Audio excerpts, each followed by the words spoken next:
Donnie and Dolly. The team is supported by ableauctions.ca. Closing your business? We can help.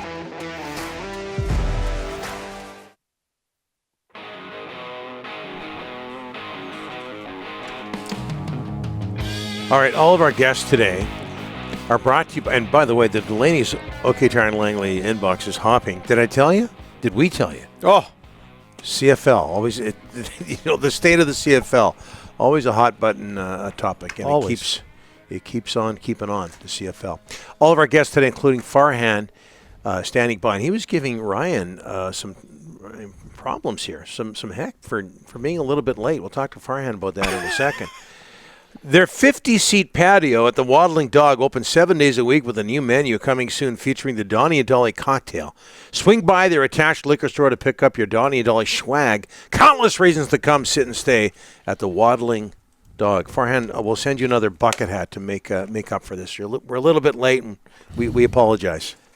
And you got the Waddling Dog thing. You slid that in twice. Did Henderson make that mistake on the first one? Like, what are we doing here? Yeah, I'm going to blame him, as always. He's looking forward to vacation. 2 months, you guys. All right, Farhan, 45-24, Toronto over the Lions. Was that Vernon Adams we were watching out there last night? Wow, it's what people believe Vernon Adams to be, which is unfortunate because, Vernon Adams has had – 3 very good games for the BC Lions this year prior to that one. Actually did some really good things in that one outside of about 4 or 5 of those 6 interceptions, which were really, really bad. And quite frankly, I thought he played fine a year ago, right? I mean, people have this thing about Vernon Adams that he's this crazy, wildly erratic quarterback, and he's proven that time and again when really so here's Vernon Adams. Vernon Adams had a really good 2019 season, right, where he was the East finalist for MOP. And then he's had 9 pretty good games with the Lions before last night. Other than that, you know how many games Vernon Adams has played in his CFL career? He's played 14 games.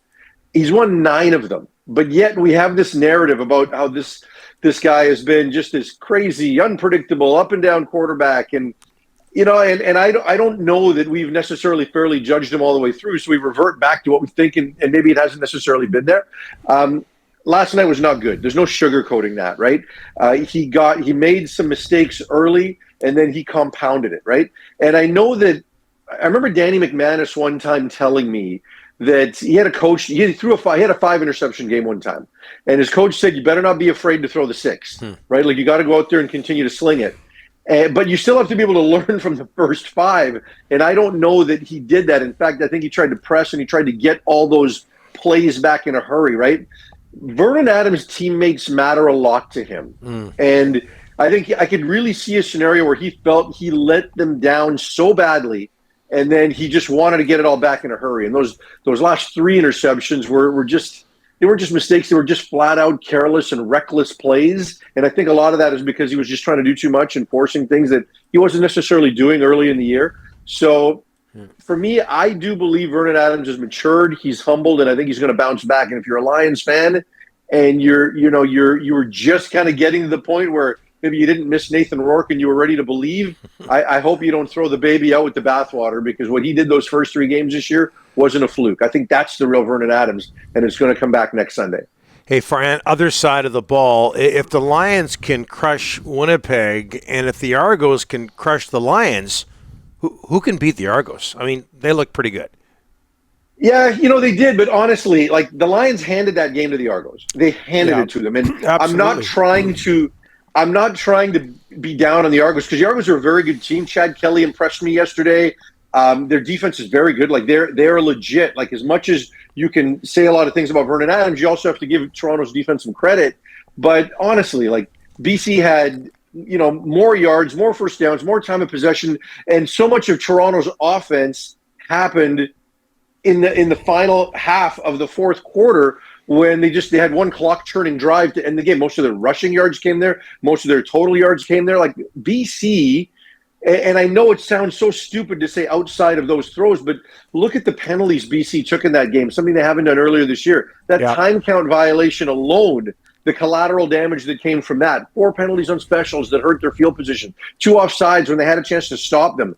And so I think BC also really shot themselves in the foot in this game. And, you talk about those two games. What's the bigger anomaly? Winnipeg losing one-sided to BC or BC losing one-sided to Toronto? So, I think if that happened, if these two teams play again, which sadly they're not going to this year until the playoffs maybe, if they meet in the Grey Cup, that's not happening again. Like a 6-turnover, 6-interception game, to me, that's a real outlier, and I don't think you're going to see that version of the Lions again. We talked about the attendance last night in Toronto, 12,000. Not good. You can't sugarcoat it. Look, what's got to happen here? You guys, TSN, Toronto, we know why they're there, but how do they fix that? Yeah, I don't know. That's a tough game if you can't sell that, right? Like two entertaining teams that are unbeaten coming in, but they've. I don't think that was a game they wanted on the schedule at that time of year. Like generally, they've struggled with those games when they've had to play them on a Monday in terms of attendance. Other than when they play Labor Day and it's Hamilton, those games haven't necessarily worked out for them previously. I know there was a ton of construction down there in that area, and that affected people the convenience of people wanting to come there. But that said, if the Blue Jays were playing on a Monday night and had to deal with construction, they would draw well, right? Like that's just the way it goes. So. I don't know what you have to do, and maybe that game was a bit of a coming out party for Chad Kelly and Jim Kelly being there, and maybe you're going to get some Toronto fans paying attention that, okay, well, this guy's a name we can understand, and so I don't know, right? Like it's hard for me to say. I don't know what the day-to-day machinations of the Toronto Argos marketing department look like, right, and what's really happening there on that end, and if they're doing enough, right? I've been told anecdotally by people there that the commitment they're making to the team this year is much greater than it was last year, but we'll see. But it's hard, right? Like that market is tough. I don't know what it's going to take because the one thing I do know is I'm happy they didn't lie about attendance because it clearly looked bad and it looked a lot better for the season opener, right? And they didn't put a concert on, right? I was hoping they could build off that season opening crowd and they haven't been able to yet. So I don't have any answers for Toronto. Honestly, I wish I did. Yeah, I will say the people who were there were really into it. They made a whole lot of noise, and rightfully so. Their team was playing well. Hey, Fran, switching gears a bit here, you had a chance, if I'm not mistaken, recently to talk with Nathan Rourke in town in Vancouver for a visit ahead of his first NFL season. What stood out in your conversations with him? Yeah, just to, his confidence level and his understanding of just being able to control what you can control. And everybody else is thinking about the macro when it comes to Nathan Rourke's decision. And, I get people on Twitter coming to me and saying, what a horrible decision. And I'm thinking, guys, it's his decision. It's his dream. And he's allowed to live it the way he wants. And everybody should get out of his way and support him, right? As opposed to saying you never should have done it. And so everybody's thinking, okay, well, he's never going to play over Trevor Lawrence. And barring an injury, that's true. He's not going to play over Trevor Lawrence. However, he understands the micro of what's there before him. And he's going to get a lot of reps in training camp, and he's going to get a lot of reps in the preseason. And so that's what his focus is on, because he knows that if Trevor Lawrence gets hurt, and when you look at the number of star NFL quarterbacks that got hurt last year, there's every possibility that could happen. I mean, the guy was on the injury list for half the season last year, and I know some of that is just cosmetic and betting related, but there is every possibility that Trevor Lawrence could suffer an injury. And even though right now Nathan's likely third behind CJ Beathard, there could still be an opportunity there for Nathan. So he's preparing for that. And in the 3 preseason games, in one of them, which is in Dallas, right? So the eyes are going to be on them. If he can have some really good performances, he's putting that on tape for the entire Canadian or the entire National Football League. And so I think he understands that as well. So he's not getting caught up into the big picture of, what's daunting. He's got a great chance to make the team because of the rule changes. But for him, he's just totally focused on what he needs to do to excel in training camp and to excel in the preseason. And that's it for now. And that really is all that should be in front of him. The other thing this week, guys, is Curtis Rourke, his younger brother, will also be in Vancouver.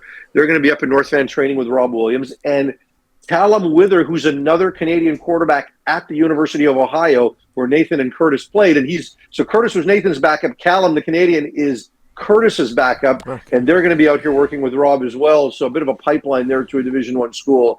So I'm going to get a chance to visit with those guys tomorrow. I'm looking forward to that because, Curtis hurt his ACL last year, way ahead of schedule. will be ready for the opening day of Ohio's training camp. And this guy's projecting to be a mid-round NFL draft pick, right? There's a lot in front of him because his opportunities at the front end will be a lot greater than Nathan's, who had to come to the Canadian Football League before getting the chance. Curtis, if he follows up last year with a similar year this year, he's going to have an even greater opportunity, and that'll be fun to watch. Another buckethead on the way, Farhan, because we were late getting to you. We appreciate it. And by the way, did Rick ask a question? No, it was Henderson going on and on and on. That's why we were late. Rick, love you. Have a great summer, both you guys. Well, I was going to say, before we let you go, thanks for everything, Farhan. You've been with us since day one, and we appreciate this. You have yourself a great summer. All right, say hi to Lisa. Enjoy it, guys, and hopefully we play golf or sip a crown at Rick's house at some point this summer. We'll do that. Say hi to Mary. Thanks so much. All right, take care. Adios.